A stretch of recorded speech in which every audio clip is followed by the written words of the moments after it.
Sa kainang ito sa General Mariano Alvarez, Cavite, bago raw makakain ng silog, kailangan munang sumayaw. Ay, wow! Ang kanila kasing sinangag, aalugin muna para manuot ang flavor sa bawat butil. Yan ang Shake Shake Rice. Si Megan ang kasama natin dito. Ano ba itong Shake Shake Rice? Dati, ang alam lang natin sinishake na pagkain ay mga prutas, di ba? Tama po, prutas. Hindi lang alam mo. Tama. Ngayon, meron ka ngayon rice. Opo, naisip po namin maging base yung sinangag na kanin para i-shake po sa loob ng garapon with different flavors, Madam Susan. Dahil sa hirap ng buhay, pinangarap na raw talaga ni Mega na magkaroon ng sariling negosyo. Isang araw habang kumakain, naalog ang utak niya ng isang bright idea.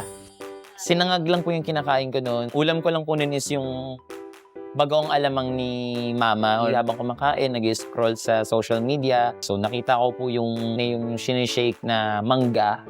Sabi ko, nagtitrending po yun, pinipilahan.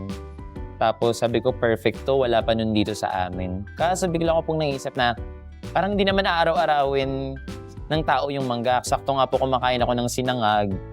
Tapos pagka-dut-dut ko po nung sinangag dun sa bagoong, ayun po, naisip ko na why not sinangag yung magiging base nung product ko. Mula sa personal recipe ng nanay ni Mega na bagoong alamang, nabuo ang unang flavor ng kanyang Shake Shake Rice. Pinakaunang goal ko kung magiging well-mixed ba yung flavor doon sa rice. Kung magbubuo-buo lang ba yung flavor o magiging well-mixed. Nung unang shake ko, sinangag plus bagoong alamang, pagkakita ko po, sobrang well-mixed po talaga siya. Pagkatikim ko, ganun pa din naman po yung lasa. Pero yung idea, yun po yung nag-ano po talaga sa akin, nag-audio kung bakit shake silog po yung magiging business ko. Bukod sa bagoong alamang o bonggalamang, nadagdagan pa ang flavors ng kanyang Shake Shake Rice. Mayroon na ring aklanghang na nilalagyan ng chili garlic oil, veggie paras na may mixed veggies, garlic kadito o garlic fried rice, kimchika o kimchi fried rice, at kineso o cheese-flavored fried rice. Aklanghang! Yeah, pero matikas. Oo, di ba? Tapos may cheese. Kineso para sa mga bagets. Ito, uso-uso, kineso, kinimeru, ano ba Yeah, yan? kineme. mga Ngani, ano po. ngani. Kineso ngani. Teka muna, sino mag-shake?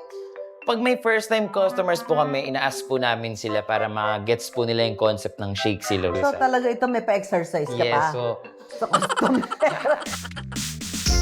Dahil first-time customer din ako, ano pa nga ba? Let's do